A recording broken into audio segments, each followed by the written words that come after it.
صحابہ کا، تابعین کا، تابعین کا دور گزرا تو پھر فتنوں کا ظہور شروع ہوا۔ یہ بھی نبی کریم صلی اللہ علیہ وسلم کے ارشادات اور آپ کے خبروں کے عین مطابق تھا۔ چنانچہ بتدریج یہ فتنے بڑھتے گئے، شبہات کے فتنے اور پھر شہوات کے فتنے۔ شیطان نے بنی آدم کے لیے مختلف قسم کی چالوں اور جالوں کو بچھایا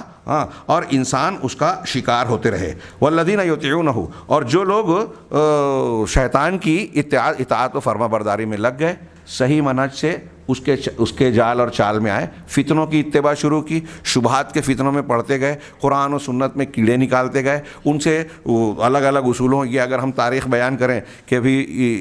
عباسیوں اور امویوں کے دور میں، آخر دور میں جو یونان کی کتابیں آئیں، فلسفہ اور منطق کا دور آیا، اس کی بنیاد پر عقلیت کو غلبہ ملا، نقل پر قرآن و حدیث کے مقابلے میں انسان عقل کو ترجیح دینے لگا۔ پھر اللہ تبارک و تعالیٰ کے اسماء و صفات کے باب میں، تقدیر کے باب میں،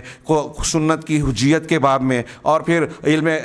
ایمان بالغیب کے مختلف متعلقہ امور سے متعلق جو ہے نئے نئے اصول ضابطوں کی روشنی میں جو ہے عقل کو لگانے شروع کیا لوگوں نے، اور نئے نئے اصول ضابطے بنا کر بہت سارے ثابت شدہ مسلمات کو جو دین کے عقائد کی حیثیت رکھتے تھے اور ایمان بالغیب سے جڑے ہوئے تھے، جو صحابہ، تابعین، تابعین یقینیات کے طور پر مانتے تھے، ان پر سوال اٹھانا شروع ہو گیا، اور پھر مختلف فرقے وجود میں آئے۔ شیخ نے آگے بیان کیا ہے جس کی تفصیل کا موقع نہیں ہے، میں یہاں یہ ذکر کروں۔ انہوں نے کہا کہ بہت سارے یہ شبہات کے فتنے جب پیدا ہوئے، اس سے عقیدوں میں خرابیاں پیدا ہوئی۔ شبہات کے فتنے سے عقیدے بگڑتے ہیں، شہوات کے فتنے سے انسان کا اخلاق کردار بگڑتا ہے۔ شبہات اور شہوات کے فتنے، کسی میں شبہات کے فتنے ہوئے، بظاہر دین پہ بڑا اچھا عمل کر رہا ہے، فضائل پر عمل کر رہا ہے، نمازیں پڑھ رہا ہے، نوافل پر عمل کر رہا ہے۔ آج ہمارے ارد گرد میں ایسے بہت سارے لوگ نظر آئیں گے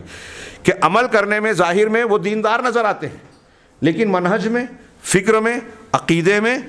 کھلا ہوا انحراف پایا جاتا ہے۔ ایک طرف وہ دینداری کا مظاہرہ کرتے ہیں، دعویٰ کرتے ہیں، اس کا نعرے لگاتے ہیں، لیکن دوسری طرف آپ دیکھیں تو ان کے یہاں توحید کا معاملہ انتہائی کمزور ہے، ولا اور برا کا دینی اصول ان کے یہاں مجروح ہے۔ اسی طریقے سے ان کے یہاں مختلف قسم کی ایمانیات اور ترجیحات کے سلسلے میں اہل سنت والجماعت کے بالکل خلاف ہے۔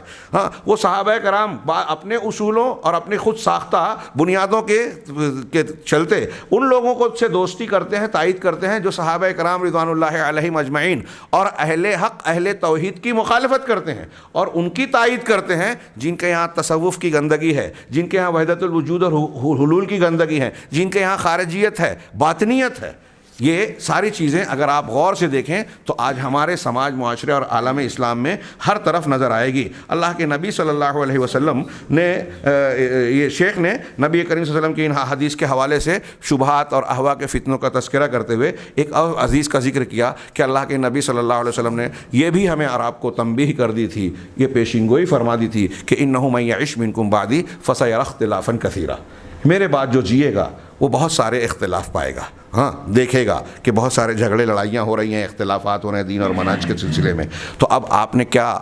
تلقین فرمائی؟ آپ نے یہ نہیں کہا کہ فلاں مفکر، فلاں امام، فلاں منہج کو پکڑ لینا، واضح الفاظ ہیں۔ میں سمجھتا ہوں کہ اس حدیث کو سندی جو بھی حیثیت ہو، اکثر مختلف مسلمانوں کے فرقے اس حدیث کو مانتے ہیں۔ تو کہا فعلیکم بسنتی وسنت الخلفاء الراشدین المہدیین من بعدی، بالکل کلیئر، میری سنت اور میرے بعد خلفائے راشدین کی سنت۔ شیخ نے یہ بالکل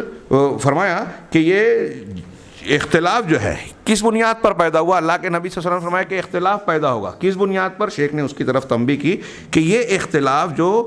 داخل ہوا فہذہ البدع، یہ بدعات کی بنیاد پر۔ آپ نے جو کہا کہ اختلاف ہوگا، میں دیکھے گا، وہ بدعت و خرافات کی بنیاد پر اختلاف ہوگا۔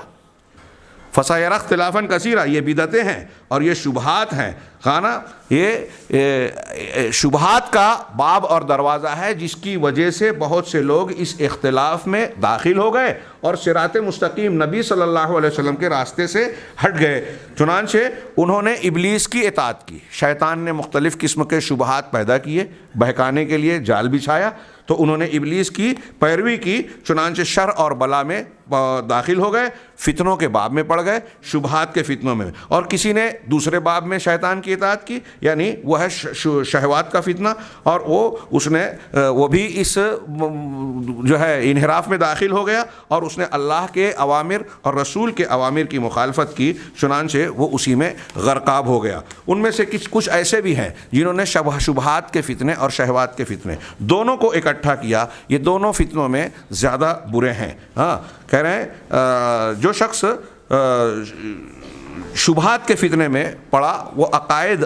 اہوا اور فرقوں میں بڑھ گیا، جس پر کہ نبی صلی اللہ علیہ وسلم اور آپ کے صحابہ تھے اس سے ہٹ گیا، جبکہ آپ نے یہ بھی ارشاد فرمایا کہ میری امت کے 72-73 فرقے ہوں گے، سب جہنم میں جائیں گے۔ پوچھا گیا کہ نجات کون پائے گا، جہنم میں جانے سے محفوظ کون رہے گا؟ تو آپ نے واضح انداز میں فرمایا ما انا علیہ و اصحابی، جس پر میں ہوں اور میرے صحابہ۔ اس حدیث کو اس حدیث سے جوڑیے، ہاں، علیکم بسنتی و سنت الخلفاء الراشدین، آپ نے وہ کہا۔ اور یہاں فرمایا کہ نجات پانے والا یعنی حق پر رہنے والا گروہ کون سا ہوگا؟ ہاں، ما انا علیہ و اصحابی۔ اب ان دونوں حدیثوں کو جوڑ دیجئے کہ ایک زمانہ آئے گا کہ لوگ جو ہے غربت کی حالت میں اہل اسلام ہو جائیں گے، اور ان کے لیے خوشخبری ہے۔ تینوں کو ملا کے دیکھیے تو اس کا مطلب یہ کہ اللہ کے نبی صلی اللہ علیہ وسلم اور صحابہ کے طریقے اور منہج پر چلنے والے لوگ کم ہو جائیں گے، لوگ بگاڑ کا شکار ہوں گے، عقیدے میں شبہات اور شہوات کے فتنوں میں پڑ جائیں گے، اور یہ سنت پر قائم رہیں گے۔ چنانچہ اللہ کے نبی صلی اللہ علیہ وسلم کی اس تیسری حدیث کا بھی شیخ نے تذکرہ کیا، اور پھر اس کے بعد اس کی تشریح میں یہی کہا کہ بالکل یہ صاف ہو جاتا ہے کہ انسان یہ فتنوں کے زمانے میں جو غربا ہیں وہ کامیاب ہونے والے ہیں، جو کم تعداد میں ہوں گے، بگاڑ کے شکار زیادہ تعداد میں ہوں گے۔ یہ وہی تھوڑے سے لوگ ہوں گے جو جناب محمد رسول اللہ صلی اللہ علیہ وسلم کی اتباع کرنے والے ہوں گے، اور یہ اتباع کرنے والے جو ہے صحیح عقیدے کو اختیار کرنے والے ہوں گے۔ شیخ نے اپنے آگے کے شیخ میں اس حدیث کا بھی ذکر کیا کہ میری امت میں جو مسلم شریف اور بخاری میں تھوڑے تھوڑے الفاظ کے فرق سے متعدد صحابہ کرام سے، حضرت ثوبان سے، حضرت امیر معاویہ سے رضی اللہ عنہما وغیرہم، ان لوگوں سے مروی ہے کہ لا تزال طائفۃ من امتی ظاہرین علی الحق، کہ میری امت کا ایک طبقہ، ایک گروہ ہمیشہ حق پر غالب اور قائم رہے گا، لا یضرہم من خذلہم ولا من خالفہم، ہاں، کہ ان کی مدد کو چھوڑنے والا اور ان کی مخالفت کرنے والا یہ ان کو نقصان نہیں پہنچا سکیں گے۔ شیخ نے